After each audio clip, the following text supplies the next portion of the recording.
Hey, welcome back to Dear Gunther. Before we get into today's story, I just want to say thank you to everyone who reached out after the last episode. The messages we got from mothers, from sons, from daughters-in-law, from people on every side of those situations, it was a lot. And it reminded us why we started this show. So keep sending your stories. Keep leaving your comments. We read every single one. Okay, today's story. This one comes from Reddit, posted just a few days ago. A woman, let's call her Sarah. She's getting married, and she has a decision to make about her dad. Her dad left when she was 11, not in a dramatic way, no big fight, no single terrible moment. He just slowly stopped showing up. Calls got shorter, visits got canceled, and by the time she was 14, he was basically a stranger who remembered her birthday maybe every other year. Her mom raised her alone, worked double shifts, sat with her through panic attacks in high school, drove 4 hours to help her move into her first apartment. Her mom was just there every single time, for every hard, unglamorous, exhausting moment. So fast forward, Sarah is now engaged, and her dad has reappeared in her life about 2 years ago, remarried, stable, apparently doing the work. She let him back in, cautiously, carefully, civil dinners, occasional calls, nothing too deep. And then she got engaged, and he asked if he could walk her down the aisle. Now I want you to sit with that for a second, because that is such a loaded request. He left when she was 11. He was essentially absent for over a decade, and now he wants to walk her down the aisle. The most visible, symbolic, emotional role a father can play on his daughter's wedding day. Sarah thought about it for weeks, and she made a decision. Her mom would walk her down the aisle. When she told her dad, he cried. He said he'd been looking forward to that moment since she was a little girl. And Sarah told him something that I have been thinking about ever since I read this. She said, "You don't get to have a front row seat to the highlight reel when you missed every difficult scene." She said her mom earned that walk. She said she still loves him and still wants him there. But some roles have to be earned. And this one wasn't his anymore. He didn't yell. He just nodded and left. Then the next day, his wife called. And she told Sarah that she was punishing her dad for a version of himself he'd worked hard to move past. That people grow and change. That Sarah should be able to forgive that. Now Sarah's aunt thinks she was too harsh. Her fiancé supports whatever she decides, and Sarah said she doesn't feel like a jerk, but she also hasn't slept properly since it happened. Okay, let's talk about this, because there are a few things happening here at the same time, and I think it's important to separate them. First, the decision itself. Did Sarah have the right to choose her mom to walk her down the aisle? Yes, absolutely, without question, 100%. It's her wedding, it's her aisle, it's her life. Nobody gets to tell her who walks beside her in that moment. Not her dad, not his new wife, not her aunt. That part is not complicated. But here's where it does get complicated. And I want to be honest about this because I think it matters. Her dad came back. He did the work. He showed up again. He's been present for 2 years. And when you let someone back into your life, even cautiously, even carefully, there is a question that comes with that. What does forgiveness actually mean? Because there's a difference between forgiving someone and giving them everything they lost. And I think those two things get confused a lot. Forgiving her dad doesn't mean he gets to walk her down the aisle. Those are two completely separate things. Forgiveness is about releasing the resentment you're carrying for your own sake. It's not a transaction. It's not, I forgive you, therefore you get your reward. The walk down the aisle is earned by presence, by the mornings, by the ordinary days, by the double shifts and the panic attacks and the 4-hour drives. Sarah's mom earned that, and her dad missed it. Not because he's a monster, just because he left. Now, the new wife. I understand why she called. She loves her husband. She's watched him try to be better. She's watched him grieve the relationship he missed with his daughter. And from where she's standing, this feels like punishment. But here's the thing the new wife doesn't fully see. When you come back after being absent, the person you come back to doesn't have to reset the clock. The years don't disappear just because you're ready now. Sarah doesn't owe her dad a role just because he's grown. Growth is the minimum, not the reward. And then there's the aunt who thinks Sarah was too harsh.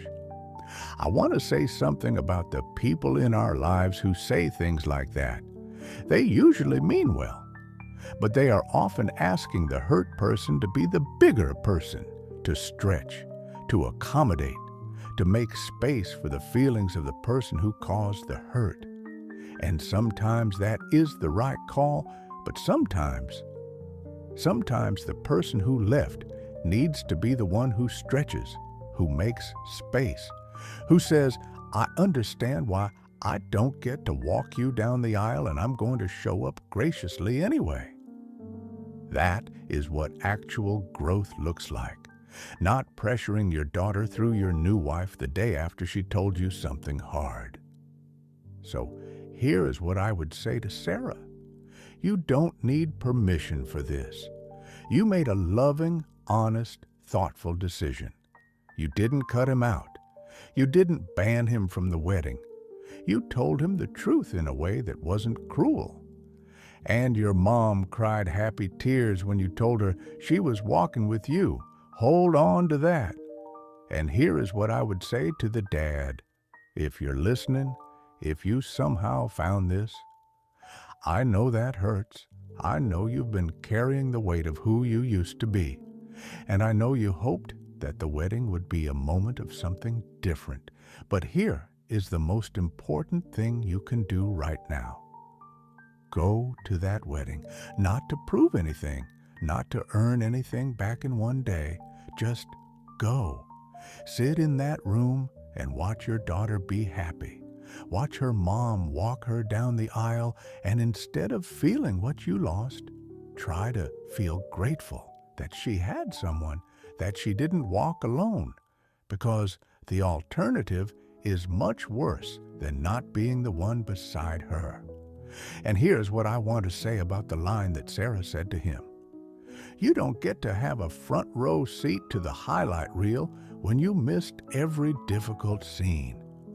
I think that is one of the most honest things anyone has ever said about an absent parent, and I also think, and I say this gently, that the front row seat she's talking about isn't just the aisle.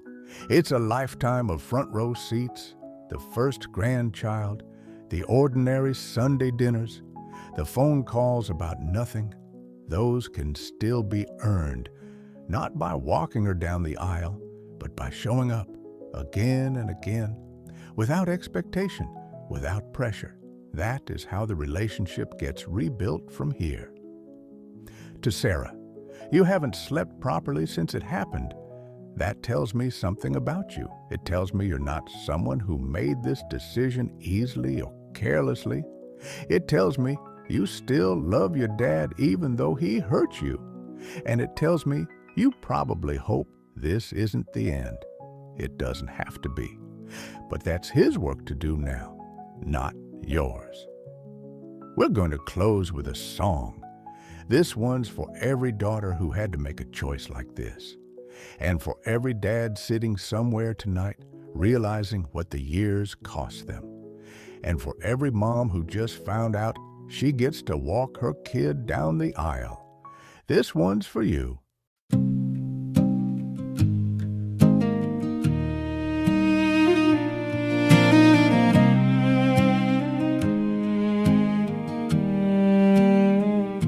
He did not leave in a way that made a sound. There was no door slamming, no suitcase in the hall. He just started being late, and then he stopped being sorry, and then he stopped being anything at all. I was 11 when I realized that the chair at the table was not being saved anymore, that the promise of next weekend had an expiration date, and I had already passed it without being sure. He did not leave me, that would have been cleaner. He just slowly became someone I used to know. And the space where a father is supposed to stand, filled with silence, and a woman who refused to let it show. You don't get a front row seat to the highlight reel when you missed every difficult scene. You don't get the walk, the dance, the proud father tears when someone else was holding me at 17. You don't get a front row seat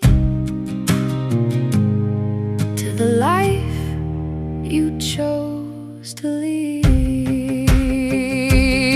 My mother worked 2 jobs and never once complained where the money went or why her back was always hurting. She sat through every panic attack at 2 a.m. with a hand on my chest saying, "Breathe, baby, you are not dying, you are learning." She drove 4 hours when I needed help moving, and 4 hours back the same night because she had a shift.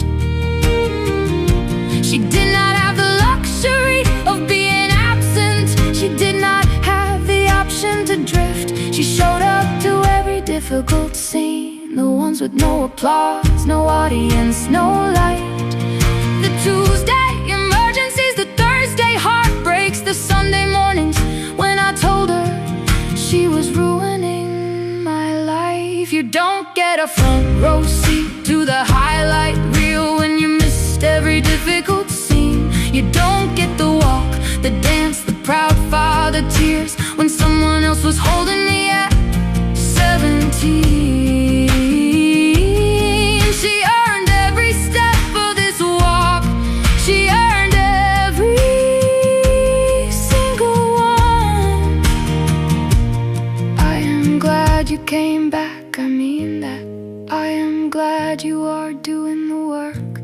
You are welcome to be here today. You are welcome to watch and to cry and to be proud. But she walks me down that aisle. She earned it with every year. You were not here, and I will not take that from her to make your redemption feel complete.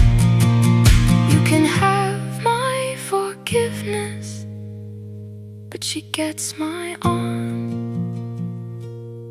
She gets the front row seat to the highlight reel because she was there for every difficult scene.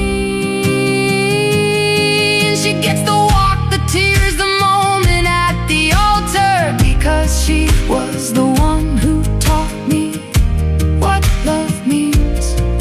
She was there for every difficult scene, every single one.